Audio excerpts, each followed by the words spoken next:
2 years ago, I received the predecessor to this IEM, the Letshuoer S12. And that won quite a lot of awards in our community because of its price to performance ratio, its ability to push the boundaries of this price category of around $179. The Moondrop Kato came along afterwards, and then others came along after that, but it still remains to date as one of my favorite lo-fi category IEMs. 2 years later, we get this. This is the Letshuoer S15. Hi, I'm Koji CEO. Welcome to ConvinceMeAudio. Let's begin.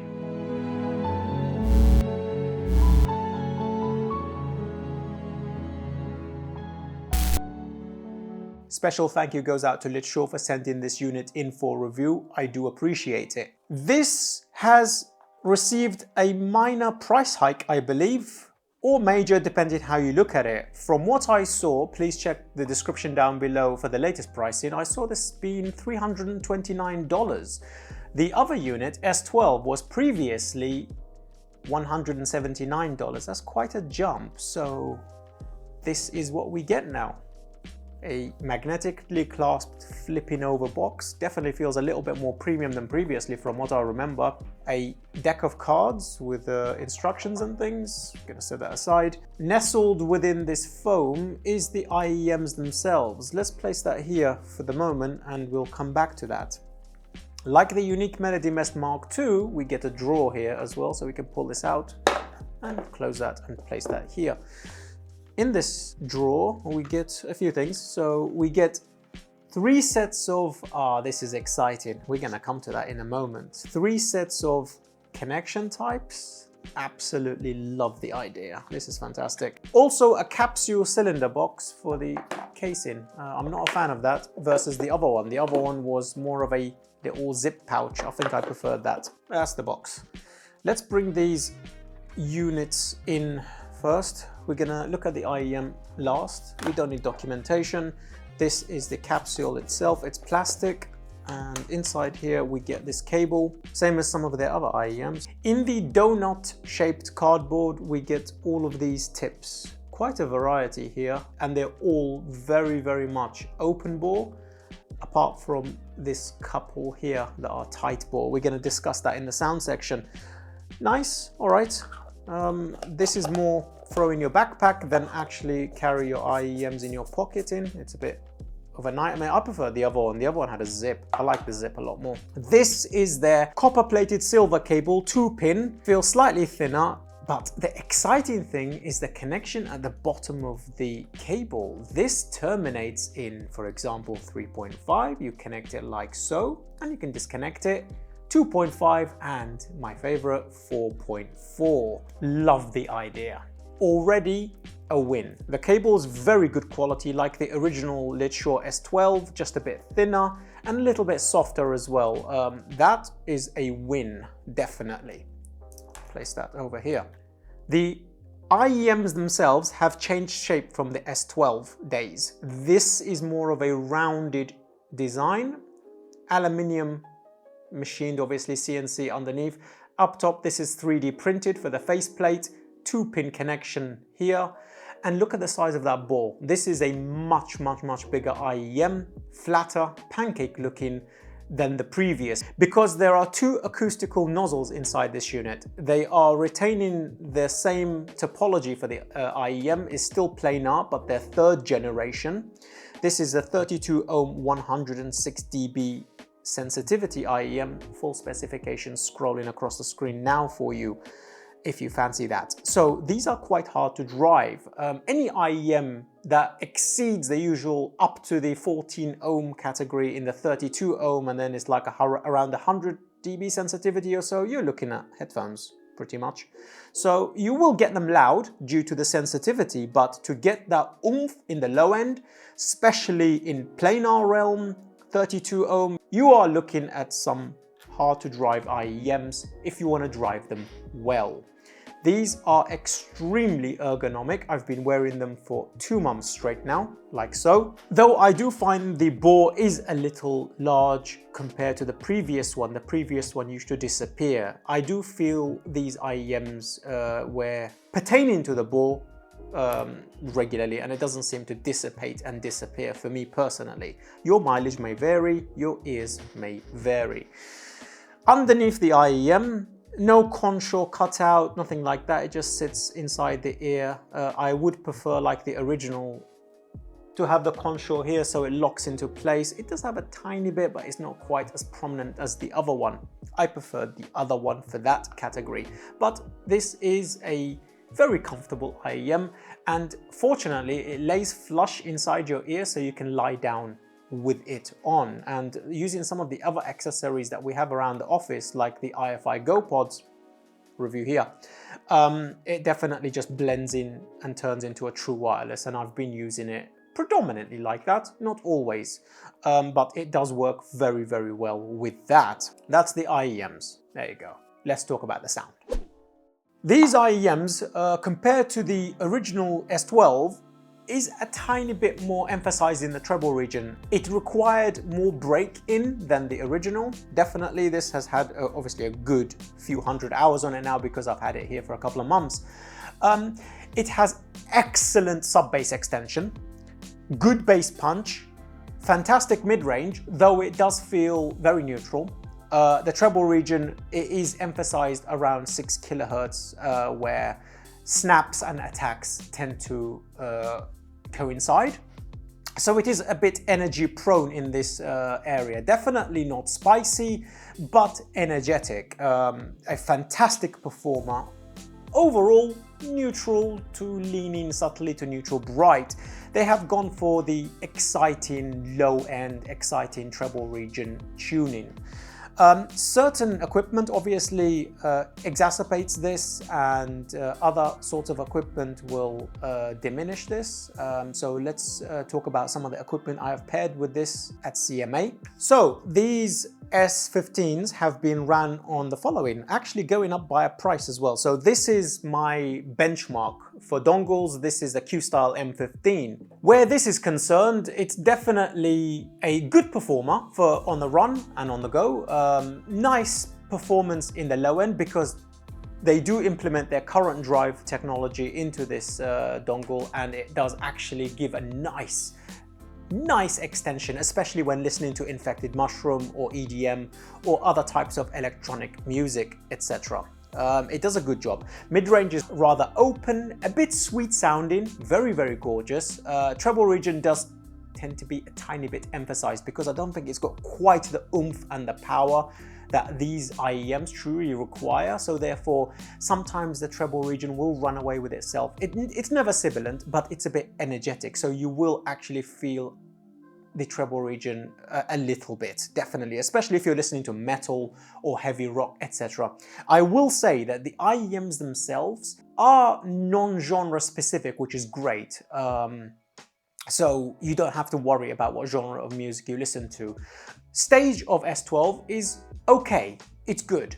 I wouldn't say it's the biggest sounding IEM, but it's definitely okay, and it's the front 180-degree semicircle.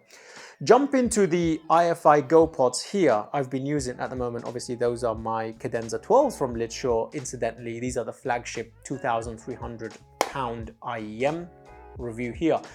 Those are my daily driver. This is my summit tier true wireless because I just don't want to disconnect it. Honestly, I've had to do it for the review, but cadenza 12 is always on the GoPods. They are my favorite IEMs at the moment. My daily drivers, basically. These get 3 hours of usage when I'm not working. So on the GoPods, definitely more power, a sweeter sound with a blacker background, though the treble region is, I would say, as prominent as the M15, yet a bit more articulated and a bit more resolved. Layering seems to work better here than it does on the M15, which is quite surprising. But to be honest with you, these provide 4 VRMS into 300 ohms, so I'm not too surprised in regards to how powerful it is. This does a good job. GoPods do better. Then, okay, we're gonna set these aside because we're gonna go to the beast mode category. I mean, to be honest with you, if you have an S15, the likelihood of you using it on some of these devices, I would say is slim. I wouldn't say it's non-existent, it's definitely slim. So IFI Diablo 2, this has been exceptional. This is a pitch black background in this price category, yet leaning towards a treble region and detail retrieval. So therefore on that one is a little bit more brighter and a little bit more energetic again. So it seems to be going up via category. I would say M15, then Diablo, slowly dissipating that treble region situation. But obviously the power of the Diablo is insane. Drives it exceptionally well. Though to be honest with you, I do use IEM match and I do have to go to the above the eco mode to mid gain to get the full dynamic range and the full oomph of those IEMs. They do scale up, by the way. They do scale up tremendously, which is really, really surprising in this price category. This IEM definitely is sitting in the sort of category that is slowly approaching Moondrop variations, and I can't give any higher praise than that because that is one of my favorite IEMs under $600. The bass response, I think I would probably give it the best under $800–900. It's exceptional if you're driving them properly, and the fact that this approaches that, well done. I think genuinely the S15 might be more detailed in the treble region. Mid-range I think is slightly better on the variations and bass response. This is more like LCDX and variations, more like a HD800S with actual emphasis. Planar versus dynamics. And this planar versus dynamics scenario plays a bigger role in the lower categories than it does in the super flagship category, so bear that in mind. It's usually in this lower categories that you can tell that something's a planar or if it's a dynamic. It's very difficult to tell such things when you're in the summit tier. The final product I've been using is this tube-based Astel & Kern CA1000T. What a name. This is a beast mode. Amp DAC player streamer review will be coming. This thing has replaced my CMA15 for now. This is the reference at $2,500 that can drive LCD5, but let us go back to S15. With this, definitely that treble region is more smoothed out. Implementing the hybrid mode or full tube mode really does give it that performance. And when I used it with this, hand on heart, and I just hit the microphone, hand on heart, I thought I was listening to a variation of the original LCDX from 2016-17. I was blown away. So this does require a lot of power to get full performance out of it, but if you do, it really does amazingly well, especially on this unit. I honestly thought that bass response was an LCDX 2017-18 category. And that is a flagship open back, I think even now still sitting in the $900 to $1,200 category. Well done, Letshuoer. That was special. On this unit, but this unit is 2,300 pounds. So if you do have one of these lying around and you do use it at the desk. But on the M15, more than good enough. IFI GoPods, excellent true wireless scenario. Comfortable, disappears in the ear. In the ear canal, for me personally, it didn't. Your mileage may vary there. Is it a successor to the S12? I think it is in every single way. In the packaging, in the cable with these adjustable adapters. I do not like the puck case. I preferred the zip case for the S12 because that was pocketable. This one isn't. Apart from that, they've upgraded every aspect of this IEM. The bore, I think, due to the fact that this got two acoustic bores inside, that can't be helped. I think I prefer the bore of S12, but this is definitely a successor. And like I stated in the sound section, the higher you go up in equipment, the more you're going to get out of this. I'm very impressed. Macro dynamics is quite excellent in regards to the bass response. This IEM is textured in the bass region and the mid-range. Treble region, as all IEMs, tend to suffer in the low category. It's not obviously as refined as the flagships because that's the hardest part of the IEM to achieve.